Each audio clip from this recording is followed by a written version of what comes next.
شیخ میرا اور ایک چھوٹا سوال یہ تھا کہ شیخ آج جیسے ایک تھوڑا عام ہوتے جا رہا ہے کہ ہماری مسلم بہنیں تھوڑا ایسا غیر محرموں سے نکاح کر لیتے بغیر ماں باپ کی اجازت سے، یا بھاگ جاتے، یا اتنا گہرا ہو جاتا ہے کہ معاملہ کی ایمان ہی چھوڑ دیتے، وہ غیر مسلموں کے ساتھ نکاح کر لیتے، مرتد ہو جاتے۔ تو شیخ یہ آج اتنا تھوڑا بہت عام ہو چکا ہے، تو اس کے ذمہ دار کون کون ہے اور اس کا مطلب سلوشن کیا ہے شیخ؟ اور رہنمائی فرمائے، جزاکم اللہ خیرن۔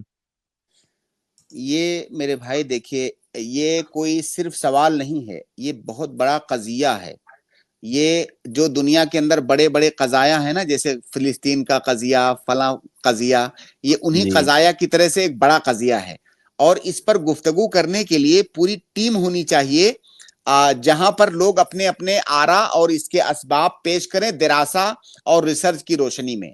جو میں سمجھتا ہوں جہاں تک اس کا ایک سبب نہیں ہے، بیسیوں اسباب ہیں، اس کے بیسیوں اسباب ہیں۔ اس کا جو بنیادی سبب ہے وہ ہے دینی علم کا نہ ہونا، دینی غیرت اور حمیت کا نہ ہونا، دینی تربیت کا نہ ہونا۔ ورنہ کوئی لڑکی یا کوئی لڑکا کتنا بھی بد کردار ہو جائے، اگر اس کے اندر دین کی حمیت اور غیرت ہے، اس کی تربیت دین پر ہوئی ہے، تو بڑے سے بڑا گناہ وہ کر لے گا، لیکن اپنے دین کو چھوڑنا گوارا نہیں کرے گا، کہ شادی کرنے کے لیے وہ اپنا دین اور دھرم چھوڑ دے۔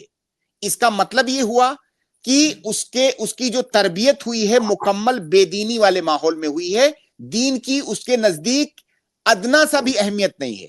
جیسے مطلب دین کی اہمیت اتنی ہی ہے اس کے نزدیک جیسے کوئی کپڑا پہنے ہوئے ہے، کپڑا تھوڑے دنوں تک پہنا، اس سے دل بھر گیا، اس کو پھینک کے دوسرا کپڑا پہن لیا، اتنی صرف اہمیت اس کے نزدیک دین کی بچی ہوئی ہے۔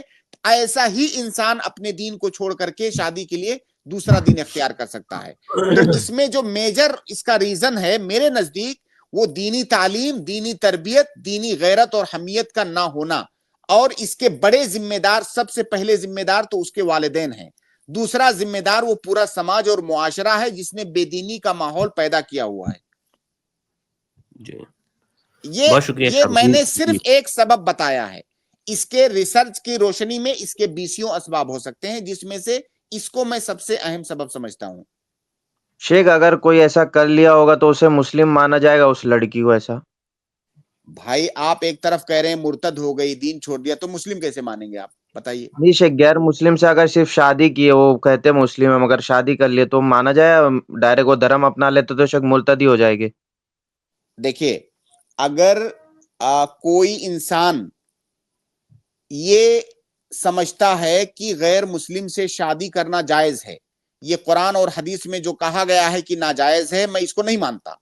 اگر کوئی اس جذبے کے ساتھ کر رہا ہے تب تو مرتد ہے، لیکن اگر کوئی یہ مانتا ہے کہ قرآن اور حدیث میں جو منع کیا گیا ہے غیر مسلم سے شادی کرنے کو، وہ اپنی جگہ پر صحیح ہے، لیکن یہ جو میں کام کر رہا ہوں، یہ گناہ کا کام کر رہا ہوں، غلط کام کر رہا ہوں، اگر یہ یقین اور ایمان ہے اس کا، تب وہ کافر نہیں ہوگا۔ لیکن اگر وہ ان احکامات کا انکار کر رہا ہے کہ نہیں میں نہیں مانتا کہ جائز نہیں ہے، تو پھر وہ مرتد ہو جائے گا۔